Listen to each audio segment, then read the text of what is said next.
to travel journalist Jill Starley-Grainger. Jill, what is the advice for people who've been caught up in this over the last 30 hours or so? So in the first instance, you need to try to speak with the airline. So if you're at the airport already, then you need to queue up and try to speak with somebody who's behind a desk. If you can't do that, if there is nobody behind a desk, then you need to try to call the airline. If you're at home, go to the airline's website in the first instance to see what it says. So the airline is not responsible for any sort of compensation for this. However, they are responsible for either rebooking your flight free of charge, or if for whatever reason this delay means that you no longer wish to travel, then you should get a full refund from them. OK, so no compensation from the airline. No. It's perhaps understandable. It's not their fault after all. What about your travel insurance? This has been ruled not a terrorism incident. So what does that mean for your travel insurance? So lots of travel policies have various exclusions, but if you have a policy that says it includes travel disruption cover, that would typically cover this. So every policy has its own little quirks about what it will and what it won't include, but just check, and if yours has travel disruption cover, then if you speak to your insurer, they should be able to help. But more importantly, perhaps, if you booked a package, then you also have extra protection.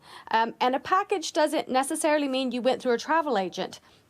If you booked a flight, for example, with British Airways, and then you also booked your car hire or your hotel on the British Airways website with them, that's now considered a package, and you're therefore covered by the package travel regulations, which does give you additional protection.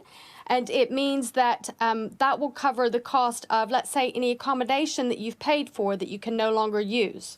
OK, worth reading the small print then in your terms and conditions. And what about the airport itself? What responsibilities do they have in terms of passengers? So directly with the passenger, it's the airline that actually deals with you. So what would happen is that you deal with the airline, and then the airline, if it needs to make claims against the airport operator, it will do so completely separately. So passengers should not have to deal directly with the airport. Of course, it is definitely worth checking the Gatwick Airport website, because they do have updates on there, as well as their Twitter feed. The Civil Aviation Authority's website and Twitter feed also has some really useful information, but they are not, the airport is not responsible for dealing directly with you in order to rebook your flights. That is just the airline or your travel agent. It'd be interesting to get your thoughts as well, Jill, on drones, because we haven't seen this sort of incident before in the UK. It is unprecedented, and a whole airport having to close down. How much concern is there that there could be copycat activity, or that we might see this again in the future, and airports don't seem to be that well prepared for it? Yeah, there's a huge concern. Last year, there were nearly 100 drone incidents at airports in the UK.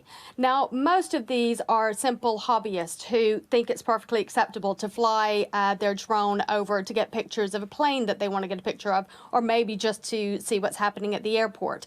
There's been a real crackdown on that, but of course, so you can no longer fly drones within 1 kilometre of an airport. However, these drones are obviously just breaking the law. They don't really care about the law. So we know that Gatwick now has brought in measures in the short term to deal with this. And I would imagine that very, very quickly, airports are going to bring in measures, and the government is going to allow that to happen because it's been so serious. This has already been dealt with. Recently, there were changes to the law about this, but clearly they need to be a lot stronger. There have been warnings about this, but it's such new technology. I know drones themselves have been around a few years, but it's developing very rapidly, and it's not as easy to take down a drone as many people keep suggesting. Yeah, of course. Well, the good news is things do seem to be getting back to normal, hopefully in time for Christmas. Jill Starley-Grainger, travel and consumer journalist.